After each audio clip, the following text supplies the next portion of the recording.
Special thanks to Toys and Things in Danvers, Massachusetts, Reaper Miniatures, Off the Wall Games in Hadley, Massachusetts, Games and Friends in Springfield, Massachusetts, as well as AAA Games Arena in Wilbraham, Massachusetts. If you enjoy the show, help the podcast grow.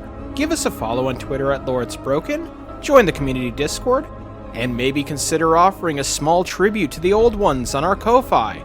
All these links and more can be found in our link tree at linktr.ee/thebrokenlords. Thank you.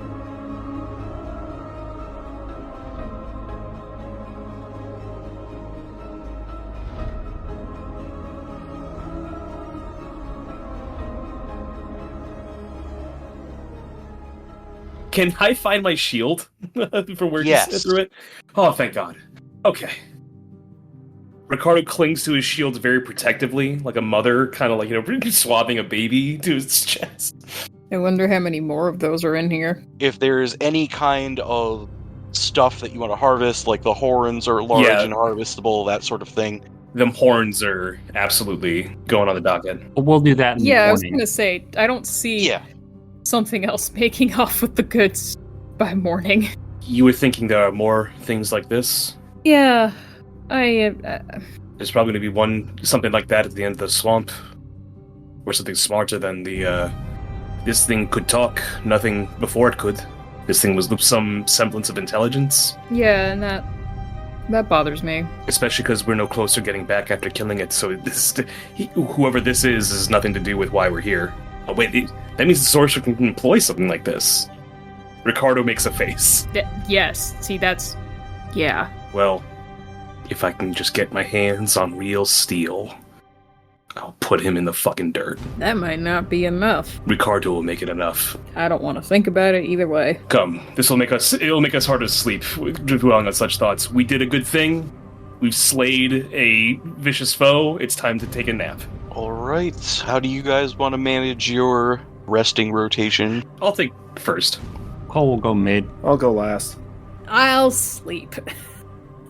Yes. Could I have observation checks from you guys? Can do. We said Vega was first? Yes. And I got the Uno. Alright, Cole's turn. The Dos.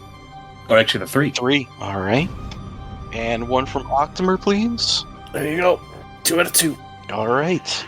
There is a brief moment during Vega's watch where he thinks he hears something, but there is no sound again after that, and everything is all quiet for our other 2 watchers. That's good. In the morning, the sun is up.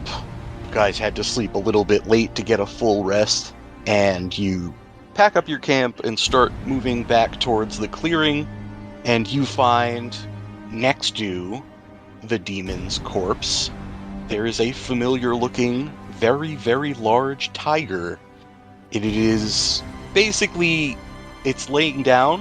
When you first see it, you think it to be asleep, but then it opens one large, glowing eye. Oh no. Oh no.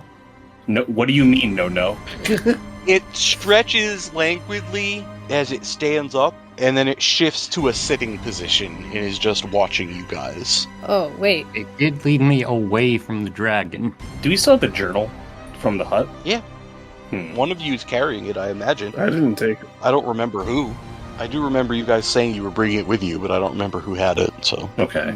I'll put, the backup sword down, I'll take, one step toward it. Does it, if I get somewhat close to, going to the other side of the clearing, does it move to stop me? No. Well, we've got a tense standoff. We could just move on. Towards the corpse. It's right next to the corpse.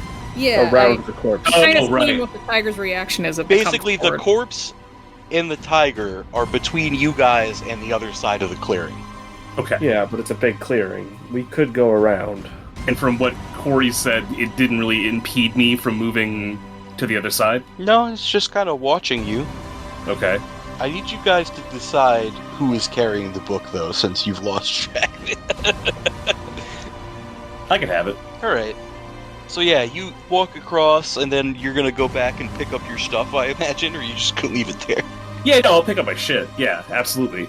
You pick up the sword, and it very slowly, casual posture, stands up and walks over to you and starts nosing at your pack, like the satchel that you made to carry your stuff. Okay, like, I will open it. I mean, I guess you can have the rest of the hog. Like, I'll open the pack up, put it down. Its head is too big to fully fit in, but it sticks Okay. its snout. It sticks its snout in, and it pulls out the book, drops it on the ground, looks up at you, and it slaps its paw down onto the book. Good. Wait. Well, okay, there's no animal that would ever act like this and not eat me in this situation, so this was your fate? It releases like a chuff, like at this close, the wind from it kind of like you could feel it. Like this thing is big, bigger than a tiger ever has any right to be. I think it wants us to open the book. I'll open the book. Up again. I'll go a couple pages in. Is there any difference? No, everything looks the same as when you last left it. I think this was his. The big heavy blast of air from its nose. It's looking up at you, and Vega makes eye contact, and it's definitely not animal eyes that are looking at you. Oh no. Unfortunate. Is it? I would not want this to be my fate. We don't know if this is a sorcerer or its pet. This was the man that tried to escape. We do not know that. I feel it. Hmm. Also, it is responding to me when I imply that, which kind of gives Ricardo an idea. If you insist. I'm actively thinking about, like, is this a thing? Is it a thing for malicious sorcery to be used to change the form or shape of someone like this? You recall that some sorcerers can change their own shape. But another shape? Is that a thing? I mean, none of us are real magic boys here. No, it's true. I'm just wondering. Phaedra does have ranks in sorcery, which is a lore skill if you're not a wizard. Yeah, I was trying to more flavorfully ask, can I make a roll to see if I know what the hell might be going on here? Mm-hmm. I have the 1 success. Now, you recall in the final passage, after everyone had had their vision, in the journal, it gave you the information on how you need to proceed. And you recall the sorcerer writing the journal said, most of my magic does not work here, but I have found a few meager workings that may be performed by starlight and spilled blood. So, while Phaedra believes that it is possible to forcefully change the form of another, if you were to do so, you might not want to turn him into a giant, powerful beast. Well, in this instance, maybe you do, if you're just going to leave them here, but he's not hunting you guys, which means the monsters aren't just like people turned into monsters. Or if they are, this guy is immune to some portion of the effect. Or perhaps... You also think it's possible that he transformed himself, but that he's stuck now. Perhaps the form cannot cast the rituals the same way. You said the answer's you, Ricardo? I mean, I implied that he was the owner of the book, and it made a noise, like it sounded like it agreed. Did he change himself? Again, there is the blast of air from the nostrils when Phaedra says that.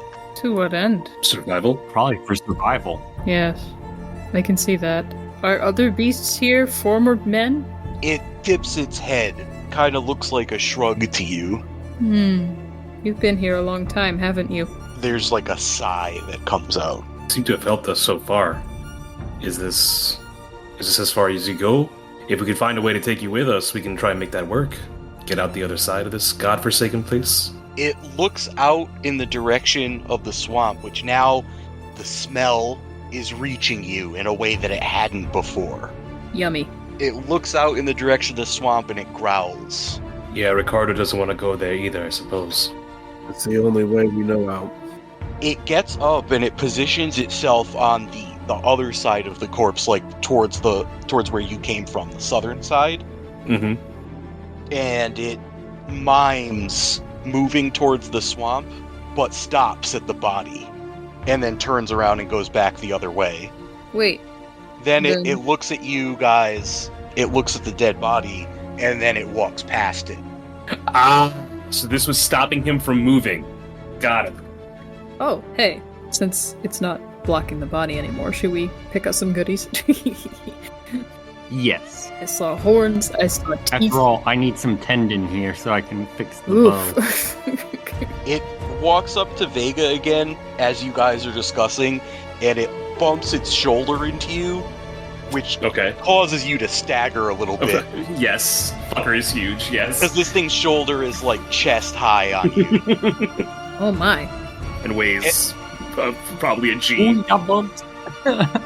It looks out at the swamp again, it lays down its ears, and it hunches down and bares its teeth. Oh. There's something it does not like out there. I mean, there's a lot of things I don't like in this place. Yes, that is true. But is the snake out there? I ask the tiger. There's a big puff of air again, but this time it's decidedly almost like a chuckle. Okay, maybe not. Usually the rear guard when you guys march is Cull, right? Or is it Vega? No, I'm usually in front, I feel. I think it's Octomer and Vega in front. I think it's Cull in the back. Yeah. So it walks over and like rubs its side against Cull on the way past, and then it gets into some bramble bush and hunches down like it's sneaking, but it's pointed at him. There are things out there that are going to try and take us unawares, huh? It shakes its head. No, it's been following us completely unaware. Shit. I see. Damnation. what? It makes sense. It showed up in our one moment of need. And now that we've beaten something that it seemingly is incapable of beating on its own. It definitely looks like it could have put up a fight. You think it might not have been able to find the thing on its own. Whatever the reason, it needs us apparently. And it huffs out its agreement, and then it hunkers down again and very exaggeratedly makes sneaking motions, but keeping its distance from Cull. well, it looks out at the swamp, and then it repeats the motions. If you want to follow us, by all means. Huff of agreement. I might not be able to hunt enough to keep you fed, but if you stop by our campfire, I'll certainly feed you. I mean, I'm pretty sure he's capable of hunting. Maybe it wants to keep its distance because it knows if the sorcerer thinks it's teaming up with us, it'll throw a bigger fit at us. It not quite roars, but it growls very loudly at that. Your reasons are your own. Even just at the mention of the sorcerer, its fur stands up. That's fair. Well, whatever the reason, it's not actively trying to eat Ricardo, so Ricardo is okay with it. Come, let's get some of these horns from this big fucker, and we'll see if we can make out, huh? I guess we're stopping to do some impromptu butchery. As you guys gather up some tools and approach the carcass, it is going to stand up, stretch one more time, and it is going to charge off through the brambles back towards the woods. Lunchtime, you think? Probably. There's a lot to feed. Yeah. What an animated cat. And yet not a cat. I'm very confused. I hate this godforsaken place. The sooner we get out, the better. Now let's cut up this corpse. Yay! So the party gathers up their knives, they get their equipment together, and they set about trying to salvage some usable material from the beast of the demon. And as more and more of that strange, otherworldly smoke dissipates, the path before them becomes more clear. They could smell the rot of the bog and the swamp. The heat is beginning to make them pour and sweat. And when the light cuts through the brambles just right, they think they can see the glint of water in the distance. The path ahead has become much clearer and more dangerous.